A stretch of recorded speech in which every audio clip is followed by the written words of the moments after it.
নাও মোহাম্মদ আলী, খাওয়ার আগে কি বলতে হয়?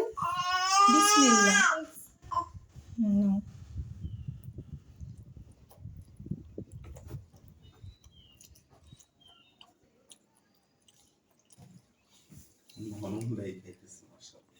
না না, ওর জিব্বা পুরো, শোনো বাচ্চাদের জিব্বা পুড়ে যায়, ওরা তো ব্যথা অনুভব ওইভাবে করে না, বুঝছো না? ও কিন্তু জিব্বা পড়লে করতে পারবে না, পরে হচ্ছে স্বাদ পাবে না কোনো খাবারে, খেয়াল করে দিও। না মোহাম্মদ আলী,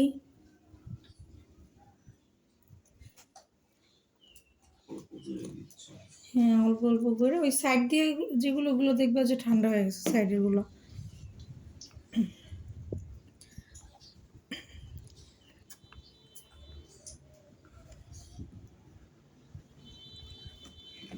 আকরো আকরো, হ্যাঁ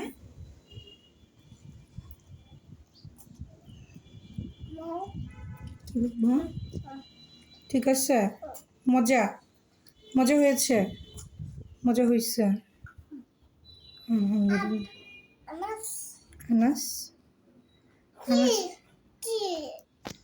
আনাস হচ্ছে এগ ব্যানানা ক্রিম খাচ্ছে, কলা আর ডিম, আর হচ্ছে সয়াবিন তেল। হ্যাঁ সয়াবিন তেল। আপনারা সবাই আমাদের ভিডিওগুলো যদি ভালো লাগে তাহলে লাইক দিয়ে দিবেন, আর আমার চ্যানেলটা একটু সাবস্ক্রাইব করে দিবেন প্লিজ। নো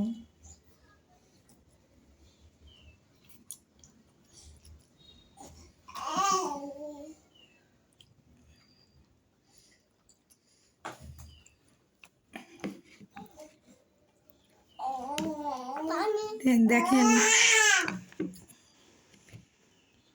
শুনেন ভিউয়ার্স, জয়েন্ট ফ্যামিলিতে থাকলে যেমন খারাপও লাগে, মানে ভালো লাগে না, মজা নাই, তারপরে হচ্ছে আবার আপনার এরকম সিঙ্গেল ফ্যামিলিতে থাকলেও যে খুব একটা যে তা না। এই যে দেখেন, আজকে যদি বাসায় মানে আমরা যদি জয়েন্ট ফ্যামিলিতে থাকতাম, যদি আমাদের সাথে আর কেউ থাকতো, হোক সেটা আমার শ্বশুর শাশুড়ি বা অন্য কেউ, তাহলে হয়তো এই যে বাচ্চাগুলোকে তো আমরা দুজন ছাড়া আর কেউ টেক কেয়ার করার মতো নাই, মানে যাই হোক না কেন আমাদের দুজনেরই তো দেখতে হবে, আর কেউ নাই। যদি অন্য কেউ থাকতো তাহলে তো আমাদের জন্য আরেকটু ইজি হয়ে যাইতো, ওই দাদার কোলে থাকতো, দাদার সাথে খেলতো, দাদির কোলে থাকতো, দাদির সাথে খেলতো।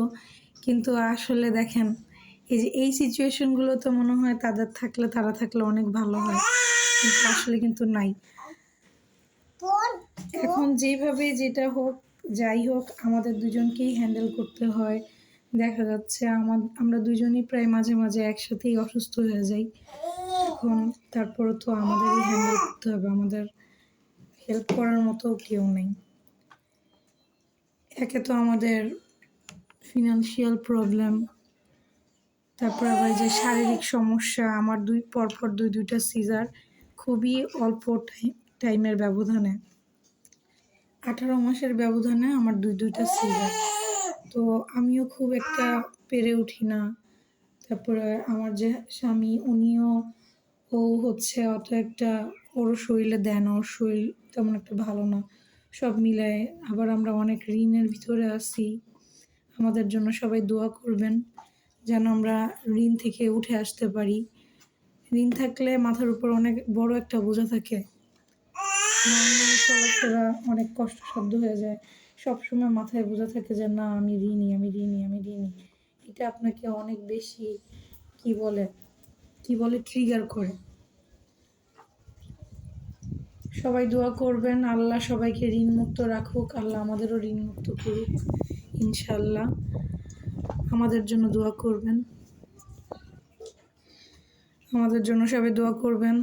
আসলে আমাদের এমন একটা পরিস্থিতি, আমরা হচ্ছে কারো কাছে চাইতেও পারি না, আর নিজেরাও কিছু করতে পারতেছি না।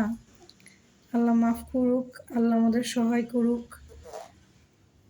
আর আমরা হচ্ছে কোনো প্রকার সুদের লেনদেনের ভিতরেও যাইতে চাই না, যার কারণে আমরা কোনোভাবে ঋণ থেকে উঠতে পারতেছি না।